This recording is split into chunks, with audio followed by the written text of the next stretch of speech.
Hoje com o pastor Joseph Prince. Você está pronto para a mensagem?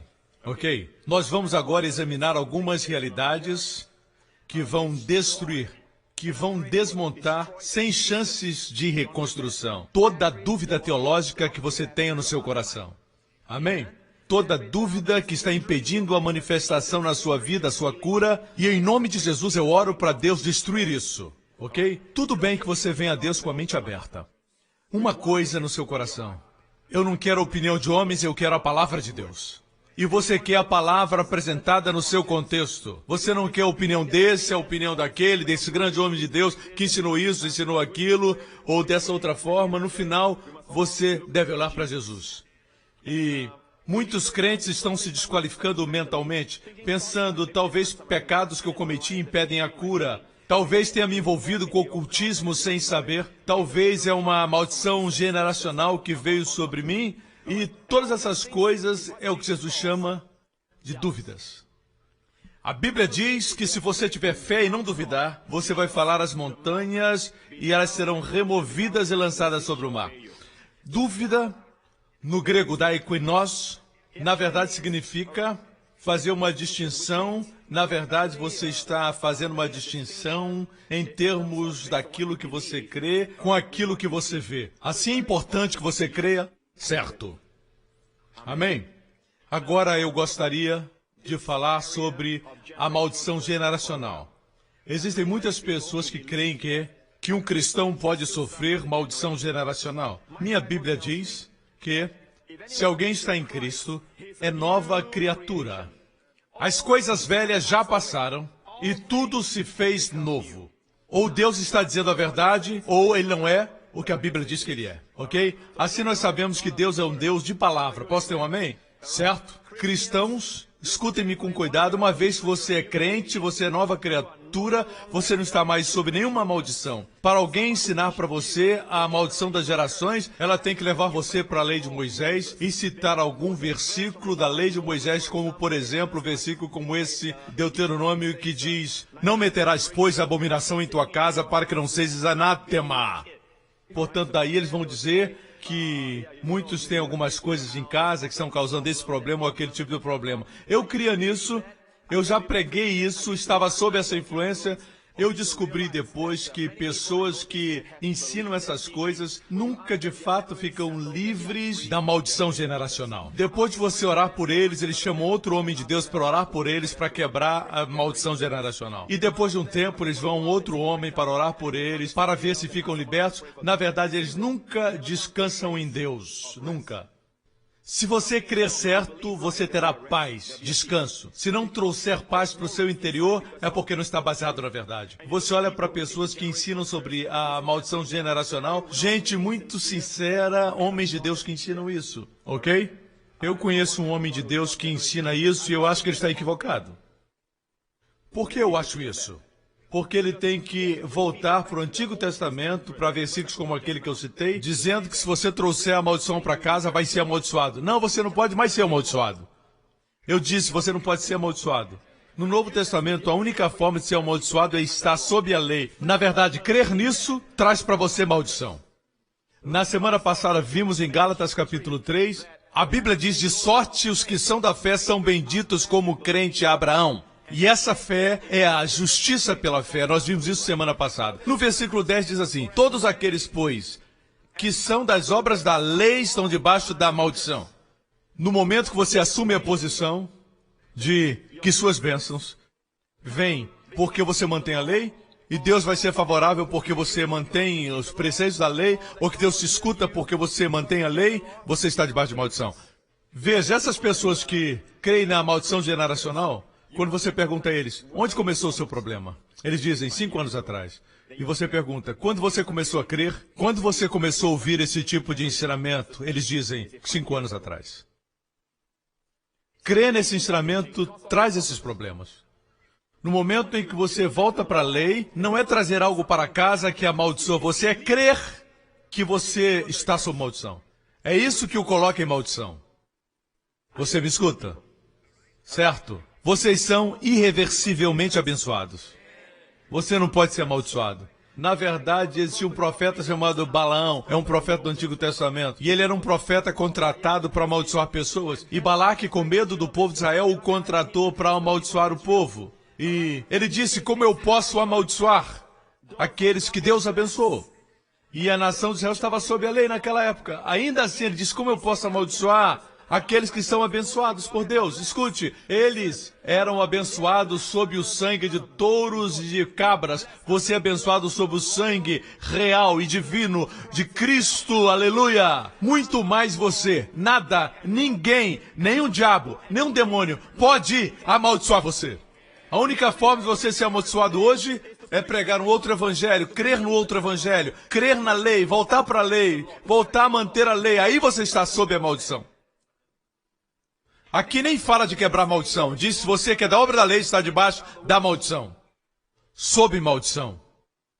Imagine eu dizer para o homem que tem um problema na coluna e dizer para ele, você guarda os mandamentos?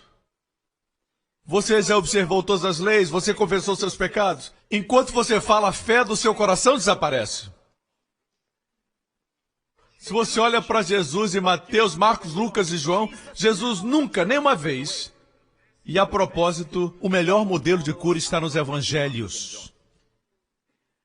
Você não pode apontar para esse homem, para aquela mulher de Deus. Não importa quão maravilhosos eles são, eles não são Jesus. Eles não podem ser o modelo. Nós temos que olhar para Jesus, o autor e consumador da fé. Se você olhar para o evangelho de Marcos, Lucas e João, a propósito, perguntaram a Smith Wigglesworth, um grande homem de Deus, e ele era um pregador de cura. Ele ressuscitou mais de 10 pessoas dos mortos. E eles perguntaram uma vez, recomende um bom livro sobre cura. E ele disse, Mateus, Marcos, Lucas e João. Eu gosto disso. É por isso que ele era um homem tão poderoso. Se voltarmos para o modelo de cura em Mateus, Marcos, Lucas e João, nós vamos descobrir que é muito simples. Assim, se nós não formos curados, nós temos que perguntar, este é o modelo de Jesus, alguma coisa está errada, eu preciso encontrar onde está a dúvida. Muitas vezes nós temos dúvida, muitas vezes cremos que Jesus cura, mas temos dúvida. Existem pessoas que creem em cura e oram por pessoas para serem curadas, mesmo líderes, pastores e apóstolos, hoje, que não creem que a cura está na expiação. Eles acreditam que podem orar, e as pessoas podem ser curadas, às vezes não. Você crê assim? Se você crê assim, a Bíblia chama isso de dúvida, porque sua fé não está firmada no alicerce forte. Nosso fundamento para a cura deve ser Isaías 53. Assim nós temos que crer que Jesus levou nossa doença. Tudo está incluído no sacrifício de Jesus. Você pergunta a qualquer cristão, você crê que se um pecador vier a Jesus, ele vai receber perdão? Ele vai dizer sim. Não existe dúvida. Você deve crer também que quem está doente vai ser curado. Faz parte da mesma obra de Isaías 53, onde diz, ele levou as nossas enfermidades e pelas suas pisaduras fomos curados. Mateus citou isso. Pedro mais adiante também citou. Portanto, tudo nos diz que é a mesma obra. Mas por causa da nossa distinção, diacrino no grego para dúvida, assim nós dividimos. Temos que orar forte para a cura e mais leve para perdão. Você tem que destruir toda a dúvida teológica no seu coração. Vamos voltar para a simplicidade do Evangelho. Quanto mais simples, melhor. Eu quero trazer de volta para a simplicidade. Eu gosto do que Paulo disse uma vez para a igreja em Corinto. Ele disse, me preocupo para que a serpente que enganou Eva não engane vocês também. Com respeito à simplicidade que há em Cristo. Nós vemos que quando vinham a Jesus, Jesus não dizia, existe pecado na sua vida que você tem que confessar? Muitas eram prostitutas. Eles eram pecadores, marginalizados, mas todos que vieram receberam. Nós temos que ter uma mensagem que diz que todos que vierem receberão. Se a igreja pregar o evangelho simples que está em Mateus, Marcos, Lucas e João, nós vamos ter os resultados do evangelho.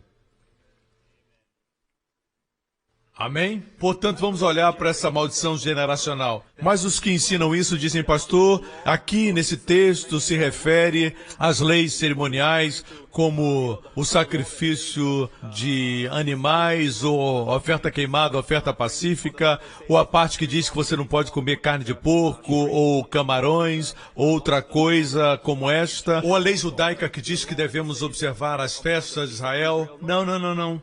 Não é disso que a Bíblia diz que nós vamos ser libertos. Na verdade, somos libertos disso, mas sempre que fala da maldição da lei, fala sempre dos 10 mandamentos e todas as outras leis que o envolvem. Vamos provar isso em 2 Coríntios 3. Não é suficiente que eu diga, tem que ser visto na Bíblia. E se o ministério da morte, gravado em letras de pedras, note que o ministério da morte está gravado com letras em pedras. Essas coisas você mencionou, que você pensa que Deus nos libertou, a lei dos animais, dos sacrifícios, ou as festas de Israel, tudo isso nunca foi gravado com letras em pedras. A única parte que foi gravada em pedras foram os 10 mandamentos. E Deus chama isso, eu não chamo isso, mas Deus chama disso o ministério da morte. Escrito em letras em pedras. Imagine igrejas que ensinam séries sobre os 10 mandamentos, que matam lentamente. Isso é o que a Bíblia diz, não é o que eu digo. Os 10 mandamentos estão escritos em pedras, nós não estamos mais sob esse ministério. Ah, pastor, o senhor está dizendo então que as pessoas podem matar? Esse tipo de lógica é estúpido. Só porque não estamos sob os 10 mandamentos, não significa que existe mais poder na nossa vida. Na verdade, quanto mais morto para a lei, mais o Espírito se vivifica. E o Espírito é o poder para a santidade. A vitória sobre o pecado. Amém?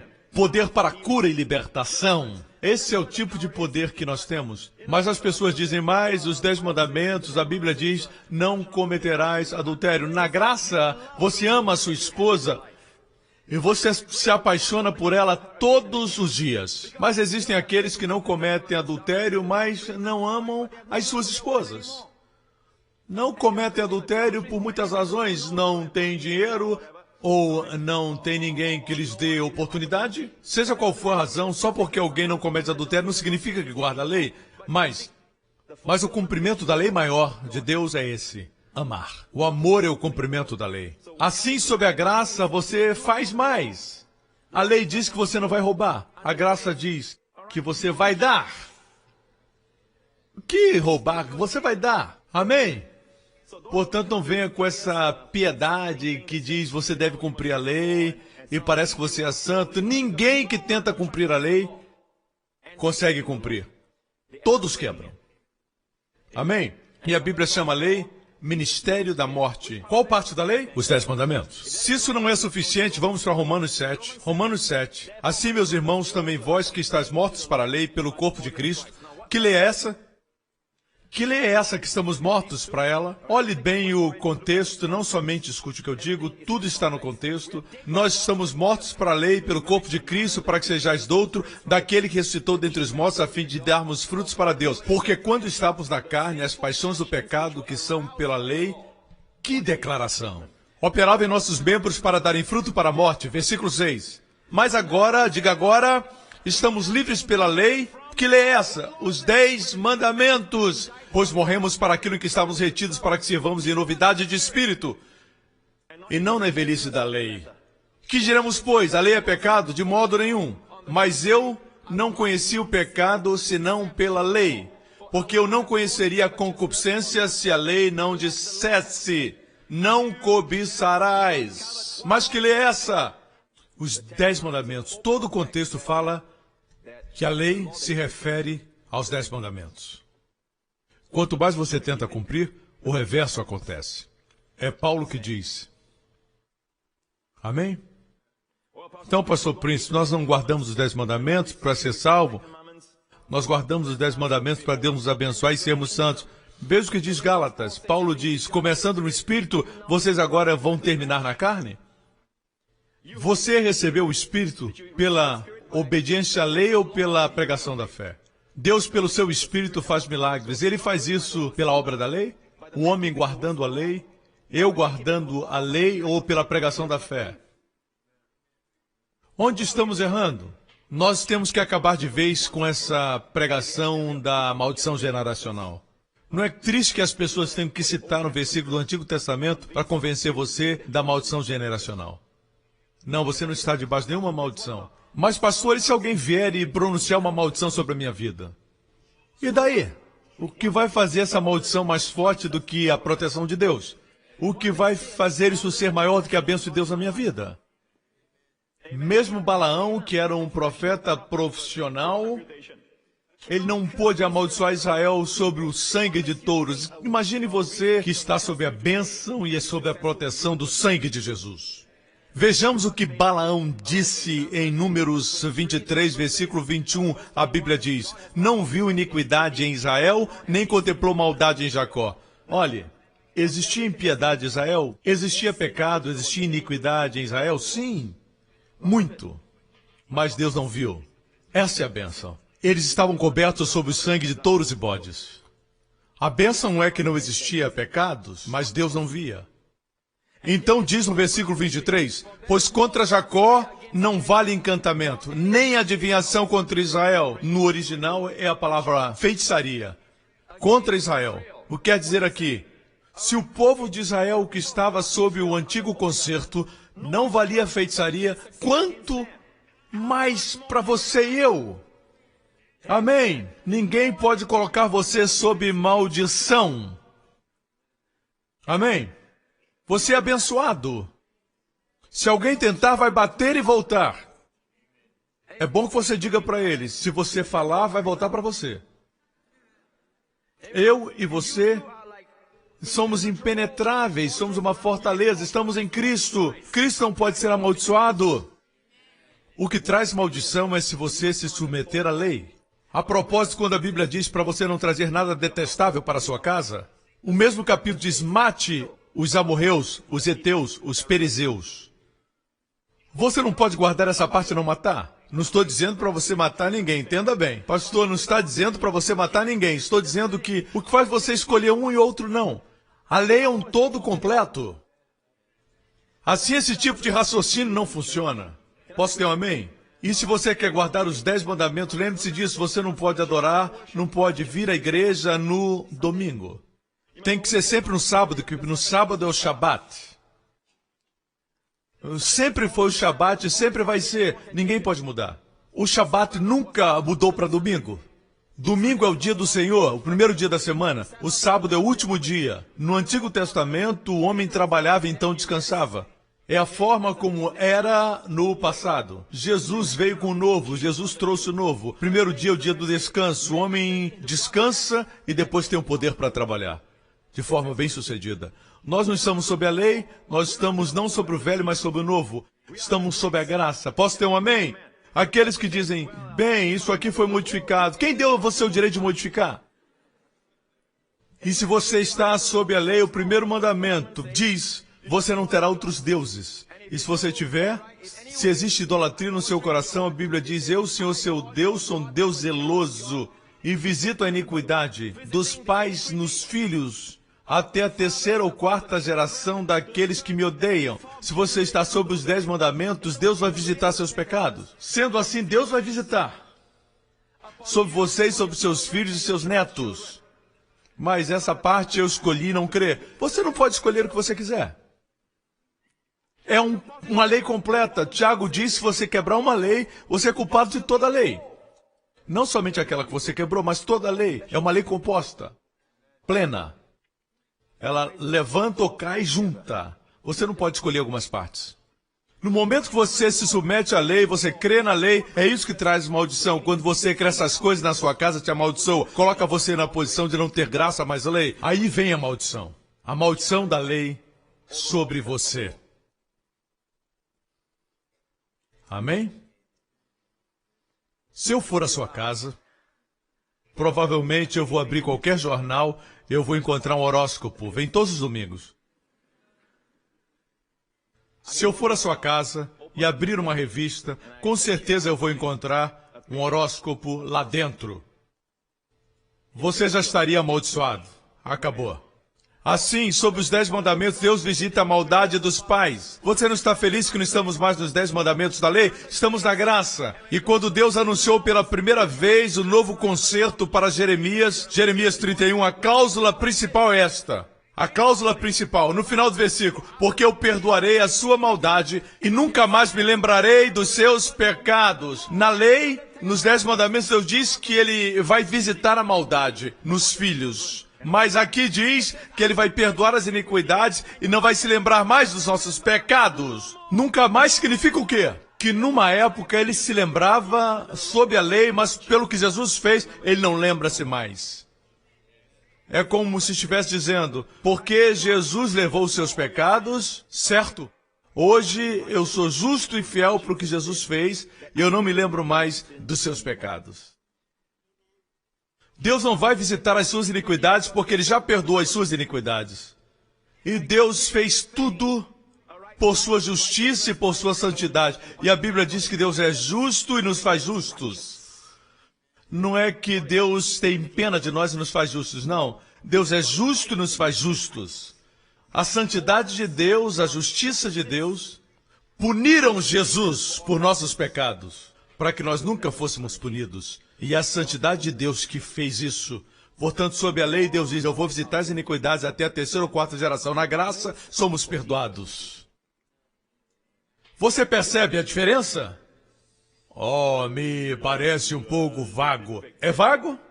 Ou é claro? É tão claro como o dia. Amém, igreja? Estão abençoados? E tudo pelo que Jesus fez. Agora, em Jeremias 31, capítulo 31. Antes de Deus introduzir um novo concerto, essa é a primeira cláusula do novo concerto, fala de maldição generacional. Olha aqui, nos versículos anteriores, no versículo 29. Naqueles dias nunca mais dirão, os pais comerão uvas verdes, diga uvas verdes, e os dentes dos filhos que se embotaram. Aqui fala de um problema. Fala de como crianças sofrem pelo pecado dos pais. É uma maldição sobre os filhos. Quando você prova vinagre ou algo azedo, e seus dentes ficam com aquela sensação desconfortável, mas no lugar do que experimenta sentir isso, os filhos sentem isso. É uma maldição. Certo? Mas por causa do novo concerto, no novo concerto, ninguém vai dizer que os filhos sofreram pelo pecado dos pais. Algo aconteceu naqueles dias. Jeremias está olhando para os nossos dias. Dias de graça, dias de novo concerto, dias que não sofreríamos maldição generacional. Amém. Amém. E aqueles que dizem quebrar essas maldições não mostram onde quebraram. Você pergunta, você quebrou a maldição do meu avô e do meu bisavô? Alguém diz, eu já quebrei até a 10ª, e a 11ª? Na 11ª algo aconteceu. E a 12ª? E se continuar, vai voltar até Adão. Um maluco que começou tudo isso. É certo? Graças a Deus que o último Adão veio nos livrar de tudo isso. E é assim que ele fez, com estilo. Naqueles dias não dirão os pais comeram uvas verdes, mas ao contrário, cada um morrerá pela sua própria iniquidade. Versículo 31 diz, naqueles dias virão, diz o Senhor, quando farei um novo concerto. E perdoarei a iniquidade deles. Note o contexto aqui, a liberdade da maldição virá quando o novo concerto vier. Amém? Muito, muito tempo atrás. Numa noite escura, quando o sol se negou a brilhar porque o seu Criador estava sofrendo por amor. Jesus foi pendurado entre o céu e a terra. A Bíblia diz que naquelas trevas, em João, estava, pois, ali um vaso cheio de vinagre e encheram de vinagre uma esponja e pondo-a num isopo e chegaram à boca de Jesus. E quando Jesus tomou o vinagre, ele disse, está consumado. Inclinando a cabeça, entregou o Espírito. A última coisa que Jesus fez na cruz foi redimir você da maldição generacional. Eu nunca entendia o que tinha o vinagre a ver, mas a Bíblia sempre é interpretada pela própria Bíblia. Alguns pensam que é tão difícil se salvar e tão fácil se perder. Mas a minha Bíblia diz que é fácil ser salvo. Você não sabe se seu avô, quando estava ainda inconsciente, em coma no hospital, se Jesus o visitou e falou com ele em chinês ou em japonês. Eu não sei, mas Deus pode falar em qualquer idioma. Você sabia que a minha bisavó, da parte da minha mãe, é um parente distante, mas Deus, antes de ela morrer, Deus apareceu para ela. Ela nunca havia estado numa igreja. A única língua que ela conhecia era cantonês. Jesus apareceu para ela, falou para ela em cantonês e ela foi salva. Porque você é um crente, a Bíblia diz, crê no Senhor Jesus e serás salvo, tu e a tua casa. E eu estou afirmando isso porque você é salvo. Existe uma porta para Deus entrar. Quando João, o apóstolo João, no livro de Apocalipse, viu o céu, ele disse, eu vi uma multidão que ninguém pode contar. Ninguém podia numerar. A calculadora parou de funcionar. Ele também viu o inferno, viu as pessoas do inferno, mas ele nunca falou que não podiam ser contados. Algo vai acontecer nos últimos dias que vai esvaziar o inferno e popular o céu. E eu acredito que estamos vivendo uma revolução do Evangelho. Algumas pessoas querem complicar a salvação e dizem, você tem que deixar isso, deixar aquilo, e até o arrependimento eles colocam uma obra e não uma resposta. Isso faz a vida difícil. Olhe para o ladrão da cruz. Jesus morreu entre dois ladrões. E ele fez isso por nós. Morreu entre dois ladrões para você saber que não vai ser roubado nem da direita nem da esquerda. Um dos ladrões não creu em Jesus. Você sabe que ele foi para o inferno. Mas o outro ladrão disse, Senhor, lembra de mim quando entrar no teu reino. Essa foi a oração. Ele não fez a oração da salvação dizendo, Senhor, eu confesso os meus pecados. Eu venho a ti, eu creio no teu sangue que me limpa. Ele disse, Senhor, lembra-te de mim. E Jesus disse, hoje estarás comigo no paraíso. Oh! Agora, graças a Deus que alguns pregadores não estavam lá. Porque alguns desses pregadores, eles diriam para aquele ladrão, ei, não é tão fácil assim. Você é ladrão, né? Antes de ser salvo, você tem que devolver tudo que você roubou. E o ladrão diria, eu gostaria muito.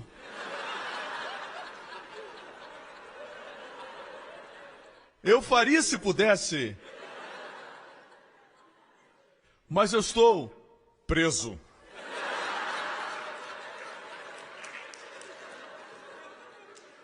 Aí está desmontada a teoria que diz que você tem que restituir isso e aquilo. Creia na Bíblia, pelo amor de Deus. Não importa quão bom ou respeitável seja o homem de Deus, ele tem os seus dias maus. Jesus nunca ele teve um dia ruim. Você nunca vai ao céu e ele vai dizer, você veio a mim para pedir perdão pelo quê? Ele nunca fica irritado. Nunca! Nós pastores podemos nos irritar.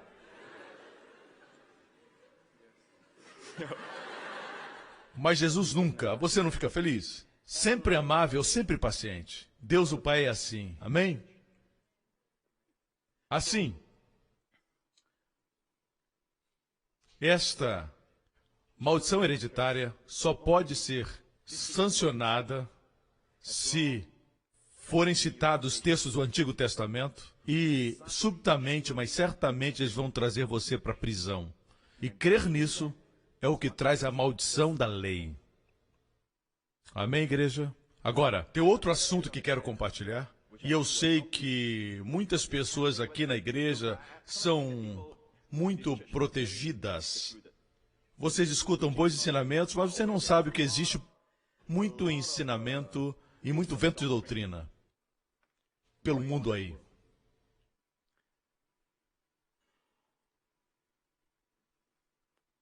Você não fica alegre que o céu vai estar cheio? E eu creio que muitas pessoas nos céus estarão chocados por estarem lá. Porque Deus é misericordioso. Agora, eu não estou afirmando que todos são automaticamente salvos. Que isso seja conhecido e seja registrado. Que Joseph Prince não acredita em salvação universal. Todos precisam receber Jesus, mas a Bíblia diz: crê no Senhor Jesus e serás salvo, tu e a tua casa. E eu creio que você ora pelos seus amigos e Deus é fiel à sua oração. E você não vai saber a resposta até a eternidade. Olhe para o ladrão e veja como é simples. A salvação foi muito cara. Jesus sofreu e morreu por nós. Mas salvação, quando recebida, é fácil. Deus facilitou. Mas você diz: você vem com essa mensagem escorregadia da graça. Graças a Deus que é escorregadia para escorregar para o céu, amigo. Amém? Assim, é importante que não conheçamos somente na nossa cabeça, mas temos o espírito do novo concerto. Algo no espírito. E eu vou concluir dizendo que é uma coisa espiritual. No seu interior. Como lemos, não somos somente libertos da lei para servirmos de novidade de espírito. Você pode conhecer sobre a lei e a graça e dizer: pastor, eu conheço tudo sobre esse assunto, e ainda assim, seu espírito estiver no antigo concerto. O seu espírito é legalista. O seu espírito errado está no antigo pacto, apesar de você conhecer da lei e da graça. Eu conheço tudo sobre a lei e a graça, pastor Prenzo. Parece que você é batizado com limonada, com suco de limão ou algo assim. E você parece um fariseu, mas é um saduceu.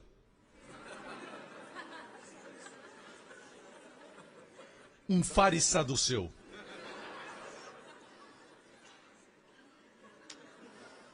Você não pode rir na igreja, não pode se alegrar. Você é uma pessoa triste. Porque você tem um espírito do antigo pacto. Mas qual o espírito certo, pastor Prince? Vamos a Romanos 8, versículo 15. Pois vocês não receberam um espírito que os escravize para novamente temerem, mas receberam o espírito que os adota como filhos. Eu vou falar filiação daqui em diante, porque é o original no grego, huios, huiotes, que significa filiação. O espírito de huios, que é filho maduro. Repita. Filho maduro, isso. Agora, teknon em grego é criança, menino, jovem, diga menino. Lembre-se, a palavra menino no grego é teknon. No Novo Testamento, no grego. Aqui diz que você não recebeu o espírito de escravidão para ter medo, mas o espírito de huios, filiação. E você clama: Abba, Abba, Pai. E como você sabe se você tem um espírito legalista? Você é livre para chamar Deus de Abba. Nós não falamos Abba hoje, falamos papai. Amém? Porque qualquer coisa menos do que isso é chamado espírito de escravidão para temer. Eu muitas vezes perguntava por que novamente temer está lá. A palavra novamente se refere àquilo que eles tinham, o espírito que tinham sob a lei. Sob a lei eles tinham o espírito de escravidão para temer. O temor errado de Deus. O temor que diz: se eu não obedecer a Deus, ele vai me matar. Ou eu vou sofrer isso, ou vou sofrer maldição. É espírito da escravidão. Muitos crentes ainda têm esse espírito. Você não recebeu esse espírito, a Bíblia diz. É um espírito de escravidão. Amém? E você recebeu o espírito de liberdade, filiação, que você clama: Abba, Pai. Se você não pode chamar Deus de Pai, existe algum tipo de escravidão na sua vida. Mas se você pode com liberdade dizer Pai e sentir intimidade, quer dizer que você está em liberdade. Se você sentir uma distância de você e Deus e um espírito de temor da forma errada, isso quer dizer que você não pode receber livremente. Vocês me escutam? Agora, Abba, Pai, se você for a Israel, já disse antes, tinha um amigo judeu no primeiro culto aqui, e ele balançava a cabeça concordando, a forma como eles chamam as crianças pequenas, como eles chamam pai, eles dizem papai, papai, Abba, Abba. Abba é uma forma íntima de falar com o pai, papaizinho. Pai, é um sentimento familiar. Pai, íntimo. Assim, esse Criador dos céus e da terra, esse Elohim que abriu o mar vermelho, esse Jeová que encontrou Moisés na sarça ardente, esse El Shaddai que disse para Abraão: anda na minha presença e seja perfeito, ele é o meu Pai. Jesus veio para revelar um nome. Jesus disse: eu vim revelar o teu nome. João 17, por favor. Eu revelei o teu nome. Qual o nome que Jesus veio revelar? Veja, não foi El Shaddai, eles já sabiam sobre ele. No Antigo Testamento, era Jeová, eles sabiam que era Jeová. Mas o nome que Jesus veio revelar foi Pai. Amém? Como você chama Deus?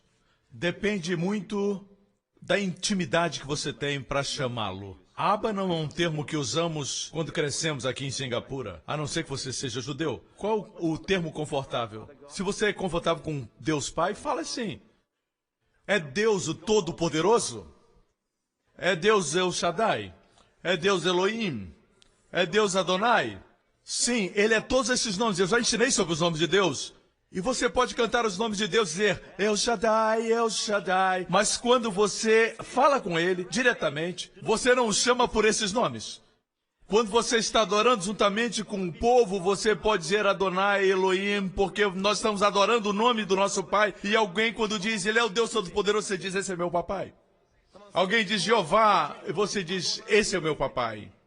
Deus quer que você mantenha um espírito de filiação e não deixe que ninguém roube você da filiação e o traga de volta para a escravidão. Para o tipo de temor errado. Veja bem, eu sou o pastor sênior, também sou um autor, ok? Do livro Destinados a Reinar, mas quando eu vou para casa, minha filha não vem para mim gritando, autor do livro Destinado a Reinar. Eu vou estranhar. É verdade que eu sou um autor? Sim. Mas seria estranho se ela me chamasse de Pastor Prince. Seria um espírito diferente. Errado. Eu diria, Jéssica, você está bem. Mas apesar de ser verdade, eu sou pastor e autor. Quando a Wendy, minha esposa, esteve aqui no culto anterior, ela não me chama Pastor Prince. Uou! Todo romantismo desaparece. Eu não posso beijar uma mulher que diz, vem aqui, pastor. Uou! Uou, uou, uou!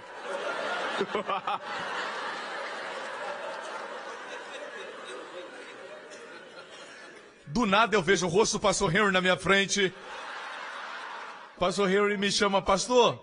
Como eu posso ser romântico com alguém que me chama de pastor? Eu sou pastor. Alguns disseram sim.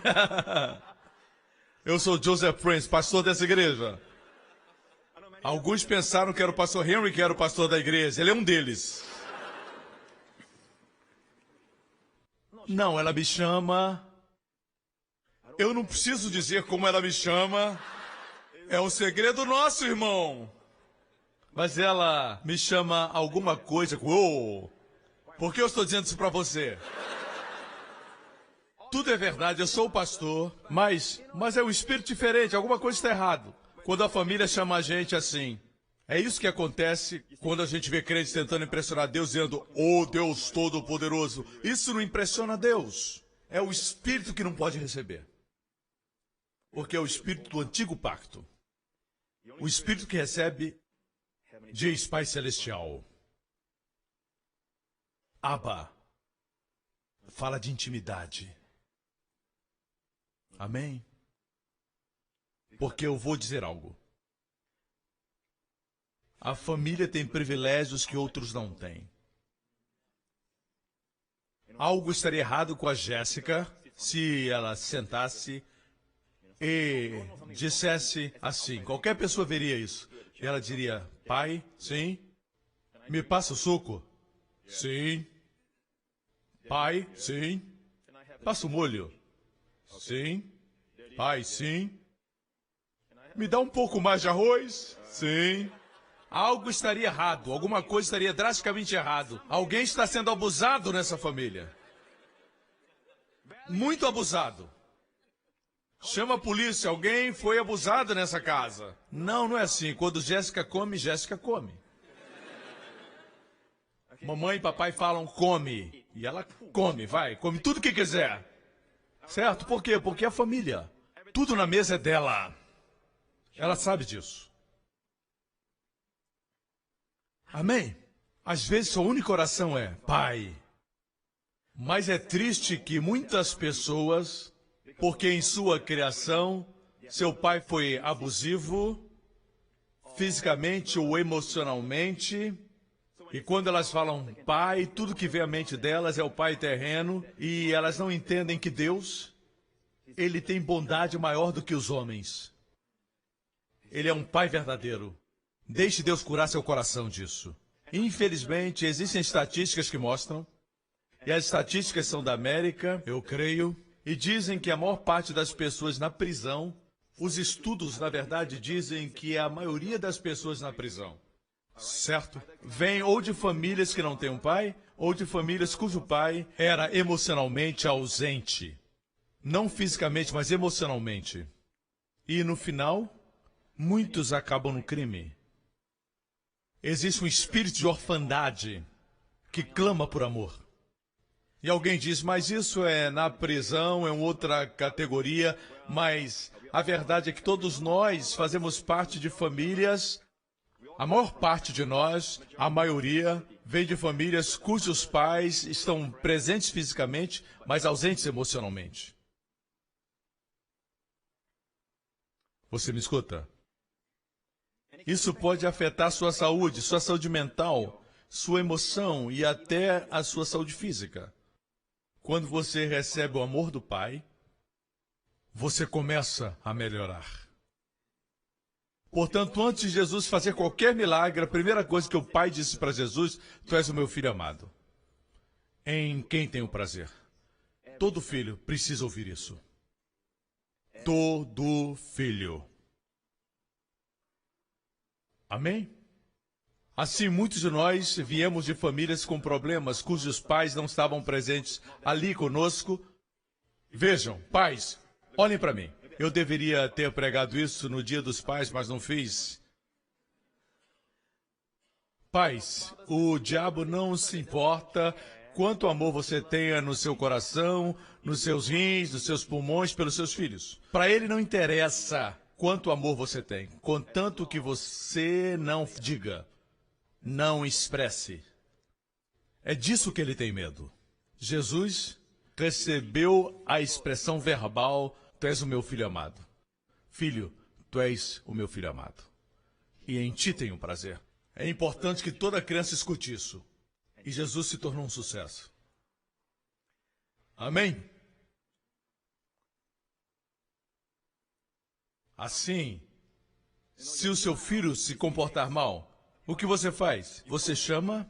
Isso é disciplina, porque você o ama. Diz, olha, você é um guerreiro poderoso, você é um grande conquistador, você é um homem de Deus. Por que você age como macaco? Amém? Você dá uma visão para ele. As pessoas podem olhar para a criação e podem ver a sabedoria da criação, podem ver que a Terra está no lugar exato. Se estivesse mais perto do Sol, estaria queimada, mais distante, estaria congelada. E ainda assim, podem ver a sabedoria da noite e do dia e como o nosso corpo funciona como um relógio e existe sabedoria em tudo no nosso corpo e funciona, nosso coração bate e não temos que apertar nenhum botão. Não, tudo funciona normalmente, existe uma sabedoria de Deus no nosso corpo e o corpo diz que é natural, que é a vontade de Deus que criou seu corpo, que você seja curado. Todas as vezes que você se corta, cura. Se não fosse a vontade de Deus curar você, você sangraria e morreria. Até o seu próprio corpo refuta a sua teologia ruim. Quando você diz, a cura não é o plano de Deus, até o seu corpo refuta isso. E Deus criou o seu corpo. Amém, igreja? E vamos concluir essa palavra importante. Existem em muitos lugares, eu cresci crendo no ensinamento que até que você chegue a um lugar de desenvolvimento emocional, quando de bebê na fé, você se torna um crente maduro, até aí você não pode receber de Deus. Você não pode receber cura enquanto você for bebê. O que eles fazem? Eles usam o versículo, eu vou mostrar agora, e vamos concluir com isso. Eles usam o versículo para dizer para você que enquanto você é menino, você não pode receber. Na verdade, eles citam errado o texto. O texto está falando de crianças sob a lei, se refere ao povo judeu. Quando o povo de Deus estava sob a lei no Antigo Testamento, eles eram chamados crianças, meninos, no grego teknon. Mas Jesus veio para morrer por eles e dar-lhes filiação. No momento que eles são salvos, eles são filhos, e filhos herdam. Certo? Mas ao invés disso, mas eles perdem a visão de tudo que diz respeito ao povo judeu e eles dizem que até que você seja maduro, não pode receber. Baseado em Gálatas capítulo 4, verso 1. Digo, porém, que enquanto o herdeiro é menor de idade, em nada difere de um escravo, embora seja dono de tudo. Não é verdade, quando você é um multimilionário, certo? E você tem uma Lamborghini na sua garagem, mas o seu filho tem 4 anos de idade, ele não vai dirigir o carro. O fato é que se você precisar comprar alguma coisa, você pode pedir ao seu motorista para buscar e dirigir o carro. Ele pode dirigir, mas ele não é seu filho. Mas o seu filho, enquanto for criança, não vai gozar do que você tem. Você entende? Amém? A questão é que enquanto você é criança, você não pode usufruir. Sua vida não é diferente da vida de um servo. Ok? Algumas pessoas pegam esse versículo e dizem, veja, você tem que crescer espiritualmente. Não está falando de crescer espiritualmente. Leia o contexto. Ele está sujeito a guardiães e administradores até o tempo determinado pelo Pai. Assim a Bíblia diz, aqui fala da lei. A lei é uma guardiã, uma administradora aqui. Assim também nós, quando menores, aqui fala de teknon. Estava falando do povo judeu. Quando estávamos escravizados aos princípios elementares do mundo. Na verdade, aqui diz que os elementos do mundo são a lei. Mais adiante, ele chama a lei fraca e princípios elementares do mundo. Mas quando chegou a plenitude do tempo, Deus enviou seu filho, nascido de mulher, nascido debaixo da lei. Por quê? Para redimir aqueles que estavam sob a lei, para que recebêssemos a adoção de ruiós, filhos maduros. Em outras palavras, quando você estava sob a lei, os judeus, eles eram teknon, meninos, não podiam herdar. Apesar de serem filhos, eles eram crianças. Mas Jesus veio para redimi-los da lei e dar-lhes filiação. Todos vocês que querem Cristo, vocês são filhos. Vocês são filhos, e porque são filhos, Deus enviou o Espírito do seu Filho ao coração de vocês, e ele clama, Abba, Pai! Amém. Assim esse Espírito é tão importante. Eu posso dizer, da forma como vocês falam com Deus, se você pode ou não receber de Deus. Quando você é muito técnico, você é muito bombástico na sua terminologia, quando você se dirige a Deus, se é assim que você fala com Deus em particular, você não vai receber muito de Deus. Você não pode receber novo concerto e bênçãos com o espírito do antigo concerto. Não vai funcionar. É novo vinho em odres velhos. Portanto, esse é um teste. Quando você diz, Pai, você se torna íntimo. Aleluia. Deus Pai. Alguns só dizem Deus Pai. Eu encorajo vocês a, quando estão trabalhando, tirem tempo para adorar o Pai. Quando se sentir estressado por causa do peso do dia e do trabalho, vá para um lugar e diga, Abba Pai, Deus Pai, Deus Pai. Isso é uma oração.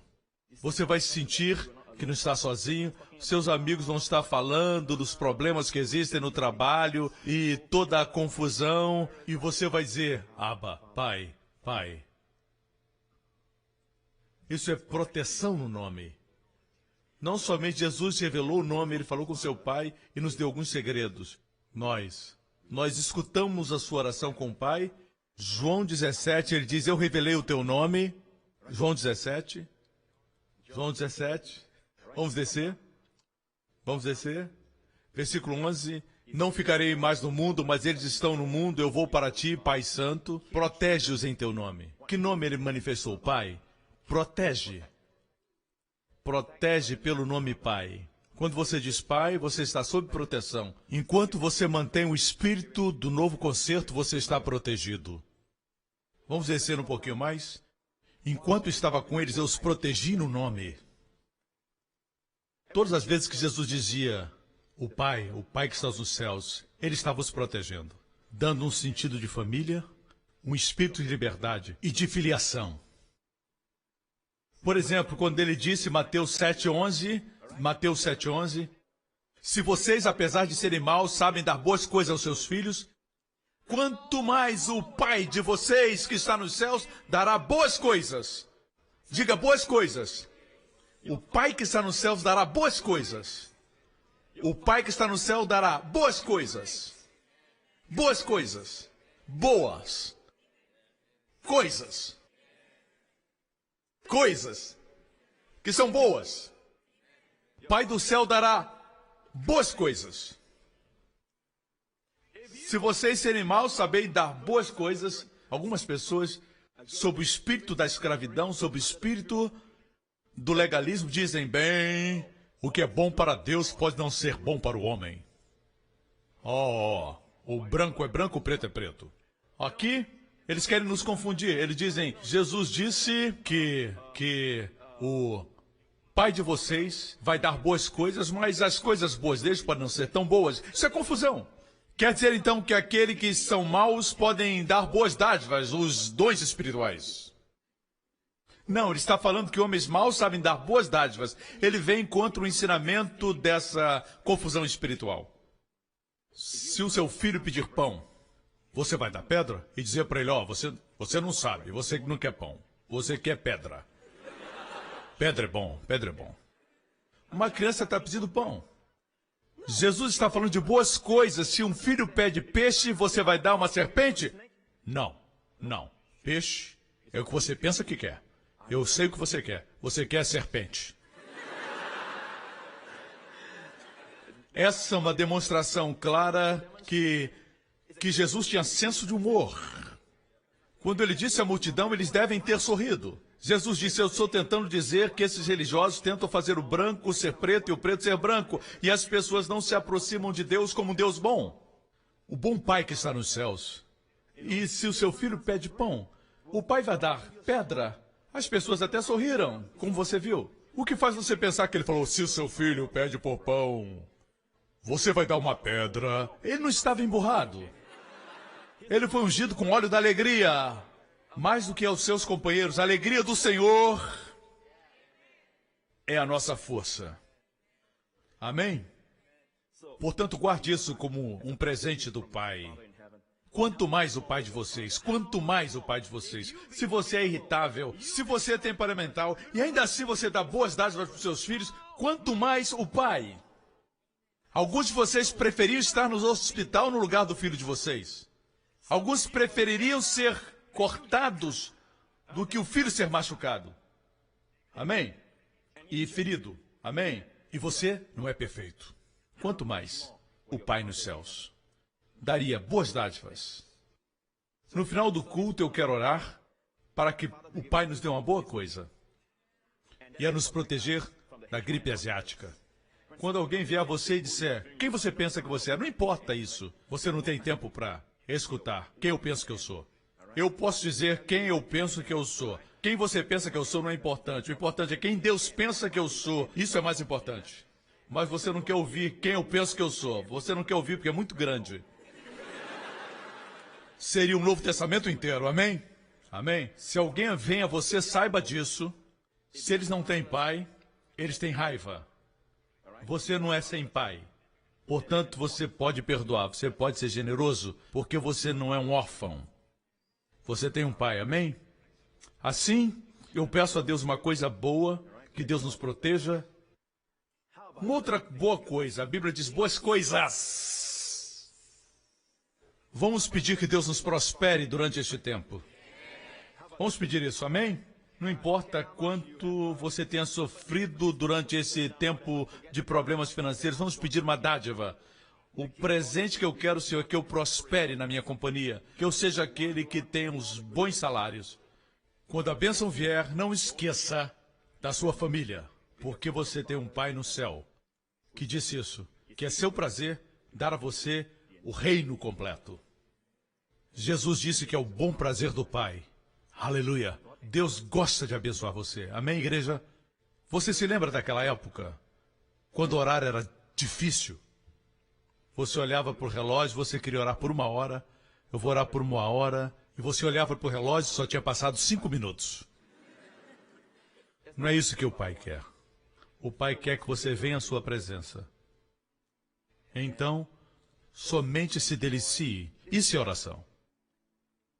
Amar ser amado. Quando você se ajoelha, é Pai, na privacidade do seu quarto, do seu carro, você fecha os seus olhos e você diz, Pai, não precisa ser uma oração complicada.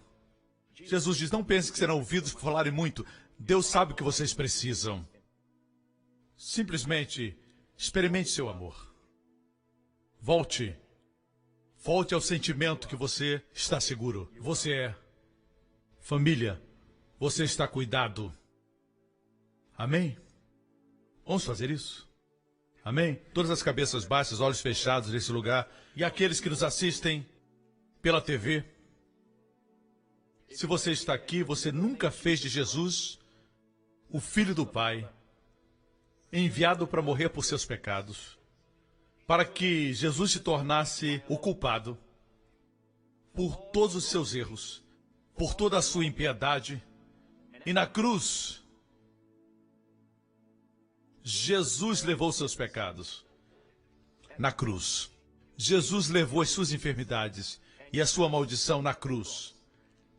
E Jesus colocou tudo para longe. Se você crê em Jesus, o mesmo Deus que levantou Jesus entre os mortos como proclamação que seus pecados estavam perdoados, esse mesmo Deus enviou o seu Espírito, o mesmo Espírito que ressuscitou Jesus entre os mortos. O Espírito Santo, o Espírito da filiação, a sua vida, e você pode clamar, Abba Pai. Aonde você estiver agora, diga, Pastor Prince, ore por mim. Eu quero Jesus na minha vida. Aqui e aonde você estiver, ore agora comigo, diga em voz alta, Pai Celestial, que Deus bom tu és. Saber da tua bondade já é uma dádiva da tua bondade. Obrigado, Senhor, por me amar. Pai, o Senhor enviou Jesus Cristo para morrer na cruz por todos os meus pecados. O seu sangue foi derramado, me limpando de todo o pecado. O Senhor levantou dentre os mortos como um testemunho de que todos os meus pecados foram perdoados. Jesus Cristo é meu Senhor e Salvador. Obrigado, Pai. Sou totalmente perdoado, grandemente abençoado, altamente favorecido. Obrigado por me amar profundamente, completamente. O Senhor, meu Pai, nunca mais, jamais serei órfão, em nome de Jesus. Amém. Fique de pé, glória a Deus. Vocês foram abençoados? Amém. Obrigado por terem vindo e nós vamos pedir a Deus agora, o Pai Celestial, que nos dê boas coisas, amém? Deus se agrada. Quando você pede ao Pai por boas coisas, lembre-se disso. Não permita que ninguém faça você se sentir culpado por pedir. Tem os que dizem que os crentes, tudo que fazem é pedir, pedir, pedir, pedir a Deus. Qual o problema? Qual o problema deles? Se você não receber do Pai Celestial, você vai querer receber muitas vezes de forma pecaminosa. Não é melhor pedir? Amém? Se o seu casamento não está onde você queria que estivesse, peça ao Pai. Se o seu marido não vê a sabedoria do seu argumento, peça ao Pai para falar com o seu marido. Amém? Tudo que você precisa, pare de brigar, tentando fazer as coisas acontecerem por sua própria conta. É melhor que você peça ao Pai. Existe uma forma mais fácil, peça ao Pai. Amém? E se ele tardar em responder, espere. A resposta vem no tempo perfeito dele. Levante sua mão nesse lugar e aqueles que estão também nos assistindo, diga, Pai Celestial, mas antes de fazermos essa oração, eu quero ter a permissão de vocês. Porque eu quero a permissão de vocês. Eu vou orar para Deus destruir toda dúvida teológica, toda convicção errada, que veio através de ensinamentos errados que você ouviu no passado, em outros lugares na sua vida. Quero pedir sua permissão, antes de pedir ao Pai, que destrua toda a crença errada, que erradique do seu coração toda dúvida teológica, que está impedindo você de receber. Tudo bem? Vamos fazer isso? porque Deus mesmo quer que você dê consentimento. Levante sua mão nesse lugar e diga: Pai Celestial, em nome de Jesus, obrigado por seu amor para conosco. Obrigado, Senhor, porque o Senhor é melhor do que os nossos pais terrenos podem ser. E existem muitos bons pais aqui, Senhor, ouvindo a minha voz, e quão melhor o Senhor é como Pai Celestial, grande em bondade. Pai Celestial, Jesus disse, o nosso Senhor Jesus disse, e quem sabe melhor do que Jesus, que o Senhor dá boas dádivas àqueles que te pedem. Portanto, agora, Senhor, todos aqui, ouvindo a minha voz, concordam. Nós estamos pedindo por boas coisas, que toda dúvida teológica, crença errada, que aprendemos, que está no nosso coração, de uma forma ou de outra, se isso está no nosso coração, nós queremos que isso erradique, que o Senhor tire rapidamente, para que possamos receber rapidamente. Remove do nosso coração, remove da nossa memória, Senhor, remove, Senhor, da nossa consciência, nos mostra onde cremos errado e tira do nosso coração, para que não exista dúvida, nenhuma dúvida no nosso coração. Obrigado, Pai. Pai, nós te pedimos por mais uma coisa boa. Pedimos em nome de Jesus que o Senhor nos preserve, diga amém, durante esta semana e do vírus da gripe asiática. Com uma boa coisa, Pai, que vem de Ti, nos protege, como Jesus diz, que Ele nos guardou através do Teu nome. Abba, Pai. Abba, Pai. Protege-nos de toda enfermidade, de toda a doença. Porque o Senhor nos ama, pelo que Jesus fez. E durante este tempo de crise financeira, que o teu povo prospere, como Isaac semeou em tempo de fome e colheu 100%. José prosperou durante a fome. Pai Celestial, pedimos uma boa coisa do Senhor. Que o Senhor nos dê prosperidade no meio da fome. Nos conceda, Senhor, que possamos brilhar com a Tua bondade, brilhar com a Tua glória. Que outras pessoas vejam e queiram Deus como Pai e queiram conhecer Jesus. Nos abençoa de forma tal que o Senhor provoque as pessoas a se sentarem e notarem a Tua bondade na nossa vida, Pai. Portanto, Pai, nós pedimos que o Senhor faça com que triunfemos e prosperemos, abre portas para nós. Em nome de Jesus, fecha as portas erradas e nos coloca no lugar certo na hora certa. Ó Senhor, nessa semana que vem. E obrigado, Pai, por tudo que ouvimos. Obrigado, Senhor, por Tua palavra. A Tua palavra é mais preciosa do que tudo.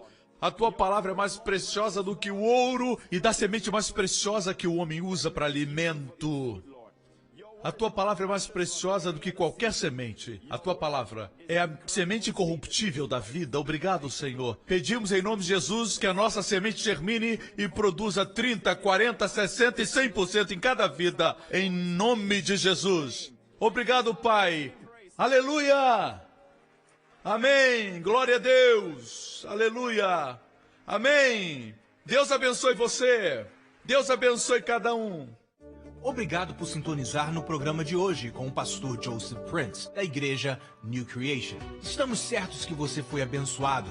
Para mais informações sobre a igreja New Creation, acesse o nosso website newcreation.org.sg.